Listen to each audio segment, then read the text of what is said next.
So the Aztecs' second game of the season goes in the books as a loss to Washington State and Pullman. That's a team the Aztecs are going to have to learn to defeat if they are to contend in the reformed Pac-12 next season. 36-13, the final. Aztecs dropped to 1-1. Steve Perez, Louis Weiner, Aztecs all in. It's the post-game edition, week 2 of the college football season. Louis, it was a contest that turned on a few moments, as college football games are wont to do. A what? Hey Steve, it's just game 2, but I have to say that was a very disappointing showing, but there's always next week, right? Right. The Aztecs had shut down their opponent last week. There were no points on the board, few yards on the ground, a total of 55 possessions. They didn't have that experience this week. The Aztecs are no longer one of the few teams in the nation that have held their opponents scoreless. And most important for them, they lost time of possession. And that's something you cannot do if you're going to win a college football game, Louis. Yeah, they had trouble running the ball early. They tried in the second half to get the running game going with a little bit of success. But the inability to sustain drives, Steve. Remember last week I talked about Jaden Denical's accuracy issues and how the team must sustain drives, and that was a problem. They had just 4 first downs in the first half. 4 straight 3-and-outs at one point, and in the final 3 of those, they went run, run, pass, run, run, pass, run, run, pass. So not a lot of change there. And for the game, they were just 2 of 13 on third downs and 1 and 4 on fourth down. And the lone completion on fourth down was that touchdown. So the inability to sustain drives just really cost them tonight. Well, still, it wasn't the performance in the first half entirely that cost them the game. They did have a chance to come back in the second, and we're going to hear more from you in your second half recap, hopefully. And I will leave that second half to you and your discretion. The Aztecs facing a team that had 75 new roster players, more than a handful from the new head coach's old school Idaho, but very disappointing, to say the least, that the Aztecs couldn't match up as well against Washington State as they showed tonight. It really was one of those performances where they looked like they got manhandled at certain points in that scoring segment late in the second, where the Cougars were completing these short passes, but they are also getting impressive blocks by their big wide receivers, and that really opened up some things for them in the football game, and that opened up the middle of the football field to the running game as well. But I'd have to take a little bit of exception with you that the Aztecs did not run well in the first half. They did a good job early on with Lucky Sutton, and for some reason they seem to go away from that. And again, the Aztecs, with this fast no huddle routine they have going, it works great if you are able to continue drives and keep moving the chains and hold on to the football. But when you do what they did, which was go 3 and out far too many times, especially in that first half, that tends to have a little bit of an impact on your defense, Louis. Yeah, I would agree with you there. A couple of things I'd like to point out too, Steve. Penalties, they only had 6, so that wasn't really a problem. And no turnovers today either. And neither team had a turnover in a game with as many points that were scored, so that was interesting to me. And I thought the defense, for a team that returned all 11 starters, not as good an effort as I was hoping for. They gave up 396 total yards and 139 on the ground and 0 sacks, which was surprising for me as well. So a lot they need to work on going forward. I don't know. Look at that total yards stat there for both teams. The offense produced 215 when you talk about the Aztecs defense giving up 396. So it goes back to my other point about the offense being unable to continue drives. And there's got to be some kind of an in-game adjustment that can be made to slow down the pace of the football game when the staff sees that what they've got going is not working, and they've got to be able to take a look at their personnel on the sidelines. And if their daubers are down or they are hanging because they've been out there on the field too long, maybe it's time just to slow the roll just a little bit. That's just a suggestion for me. It's easy to say that sitting here on the couch.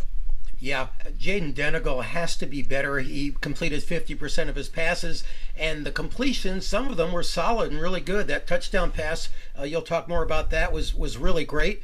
But he missed on a couple of big throws. I'll talk about in the second half.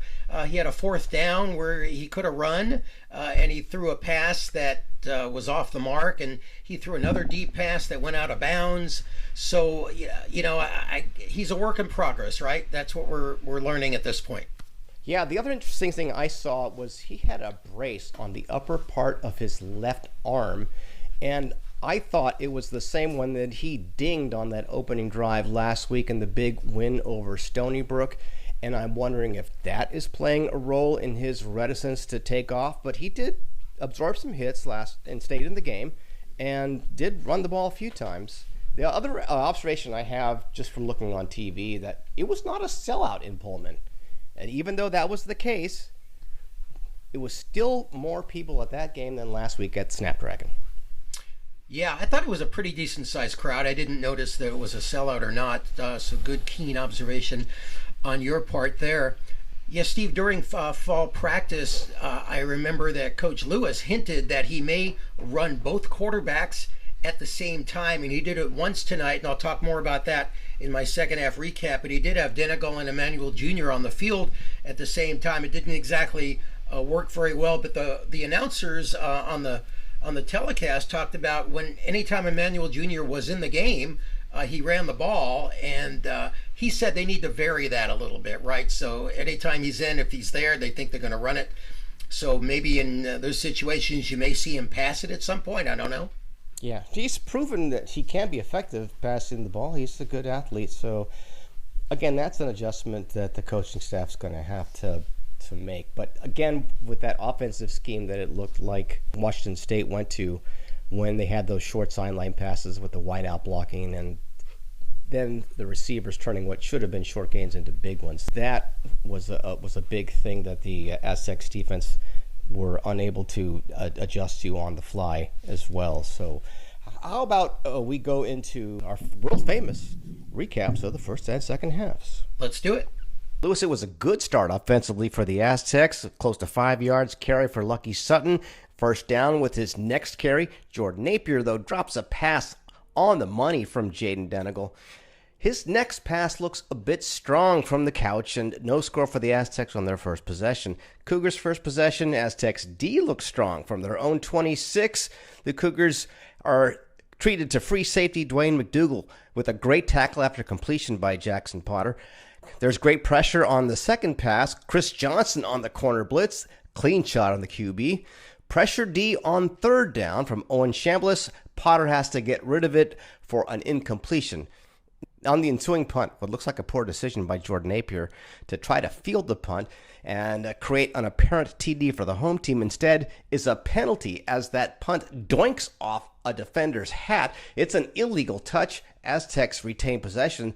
The drive starts with Aztec tight end Seth Adams with his first career catch, 16 yards to the Wazoo 40. Sutton, a 4-yard carry. There's a couple of short completions, including a screened right on third and short, defended well. Outside wide receiver Donovan Brown loses 2, actually, and that'll bring up 4th and 5. The call is to go for it from the sidelines. Jacob Bostic ends up all alone thanks to great protection Denegal had all day. He finds Bostic 35 yards, a touchdown. Aztecs up 7-0, 10 minutes in quarter one.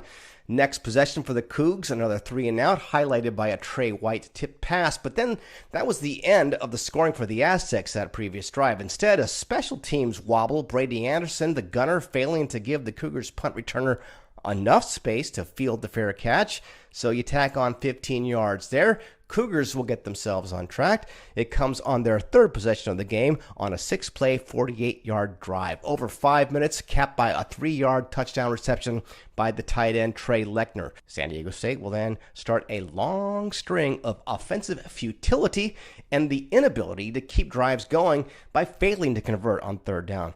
And Wazoo doesn't fare much better, but they manage a Jack Stevens field goal early in the second quarter. Aztecs will continue their offensive futility for the rest of the half, though, Lewis. No huddle. They tried moving Bert Emanuel Jr. in and out, but no success really getting anything going, while the home team did the same with their dual threat, and they made it work briefly. They also varied their tempo as well, offensively, from no huddle to slow rolling, keeping Aztecs defense off guard on the field, while Washington State's defense throttled the Aztecs offense. The game in the first half turned on a late sequence, Aztecs trailing 10-7. They are buried deep in their territory inside of 2 minutes. They're trying to run their 2-minute drill. It ends poorly. Christian Jones gets beat, and his man blows into Denegal for a safety. Okay, fine. It's 12-7. The half is ending. You can go inside the locker room and regroup. But then the Aztecs defense is unable to hold the Cougars as they roar downfield. Some of your big chonk plays, Lewis, on the ground and via short passes, moving down to the Aztec 8-second and goal. And Washington State then is showing a full house backfield. They exploit play action and convert it into an easy pass completion in the end zone. Their second touchdown of the half, it's 18-7 for the Cougs. A shock to the system with the Aztecs trailing now by 2 scores going into the half. Aztecs, despite early success on the ground, outgained 40 yards to 113. Their quarterback was 18 of 27 for 2 touchdowns. Denegal 8 of 16 for the solo TD. The big story from the first half, though, Aztecs 0 on third down, 7 opportunities, 0 conversions. You gotta credit the Washington State Cougars defense. Washington State leads time of possession, 17 minutes, 9 seconds, to the Aztecs, 12 minutes, 51 seconds. Does it get any better in the second half, Lou? Steve, the Aztecs on defense to start the second half, hoping to regain some sort of momentum in the game, but it just didn't happen. Washington State takes the second half kickoff, moves right down the field with a 7-play, 75-yard touchdown drive that included a few missed tackles by the Aztecs, including Tunnel Latuli and Owen Chambliss. The big play, a 31-yard completion from Jackson Potter to Angel Johnson. The drive ends with a 19-yard touchdown pass to Leon Neal Jr. That makes it 26-7, Washington State. Aztecs finally start moving the ball on the ground, with Lucky Sutton picking up 8 and 11, and that includes the Aztecs' first third down conversion after they had been 0-7 before that. But trouble on the field. Center Ross Ulagalu Masauli is hurt and has to come out of the game. Hopefully he's going to be okay. Aztecs try some trickery on this drive, putting Denegal at wide receiver and bringing in Bert Emanuel Jr. on a 3rd and 3, but it doesn't fool Washington State. Emanuel Jr. is stuffed. Then on 4th and 3 from the 49, Denegal rolls right. He can easily get the first down on foot, but he decides to try to throw a long pass, not even close to the receiver, incomplete. Not exactly sure what he was thinking there, Steve, because he easily could have gotten the first down. So Washington State takes over on downs, gets a big play, a 21-yard completion to Meredith, leading to a 41-yard field goal. Steve, the Aztecs then put together their best touchdown drive of the night. 10 plays, 75 yards, nice mix of run and pass. The big play, a 16-yard completion from Denegal to Jordan Napier, which got the ball down to the 6. Then after a 5-yard Lucky Sutton run, Denegal keeps it for the 1-yard touchdown. However, the Aztecs fail on the 2-point conversion attempt, and it's 29-13. Aztecs force a 3-and-out and get the ball back on the Washington State 40. Great field position and a chance for the Aztecs to get it to a 1-possession game with a touchdown and a 2-point conversion. But the play calling is very conservative. Denegal runs for 2, then a short pass to Donovan Brown, ends up losing 3, and then a 4-yard pass to Napier makes it 4th and 7. Aztecs go for the home run ball, but a throw to Donovan Brown at the goal line is a little short, and it's broken up. Aztecs with another really good defensive effort, forcing another 3-and-out. Washington State just 14 yards in those last 2 drives, but the Aztecs can't do much. They get the ball at their own 39, but the drive ends with a Denegal pass knocked down at the line of scrimmage, and then he's sacked on 4th and 9. Then, with Washington State just running out the clock, they try to kick a field goal. Chris Johnson blocks it and returns it 80 yards for a touchdown. So with a 2-point conversion, the Aztecs are within one score. But the refs say he lined up in the neutral zone, so it didn't count. Looking at the replay, I really couldn't see that he lined up in the neutral zone, but the refs made that call. They tried another field goal, offside again, and then Washington State gets a first down, and they score the final touchdown of the game, a Julian Duggar. That made it 36-13, and that's how the game ended, Steve. Right, but you could argue that it was over a long time before that. But that is true. Yeah. How about you want to get right to the Coach Lewis's quick post-game comments from the radio station? Or yeah, let's hear do you it. have any more thoughts? Well, in the San Diego Sports AM 760 post-game comments, he talked about the loss, that lull on offense on third down, and that very costly safety at the end of the first half. Here he is. Yeah, I mean, we didn't execute the basic things at a high level. And when you do that, it makes things very, very simple, right? You're going to come up short. So we didn't tackle well enough in space. We didn't play pitch and catch well enough. We didn't sustain blocks well enough. And all that starts with me and starts with my third down plan and preparation that we had going into it. We need to do a better job. I need to take ownership of that. And we all collectively need to be better as we move into a 14-day prep here for a really good Cal team that's coming to Snapdragon in 2 weeks. Yeah, I mean, that's the third down plan that I put together. You know, at one point in time, we were over on that down and distance, right, regardless of what it was on third down. So that starts with the plan that we put together for the kids so that they can execute that at a higher level. And we got to continue to be efficient on first and second down so we can put ourselves in an advantageous third down. But, yeah, there's too much of a string there where, the lack of a good third down plan to be executed by the boys was not implemented by myself and the staff. And so we got to do a better job with that, because when you have the consecutive 3 and outs the way that we did, the defense was out on the field for too long. And then we have a critical error on a penalty on special teams that gives them 15 yards, that puts them in positive field position, that leads to a score, and things kind of snowballed from there.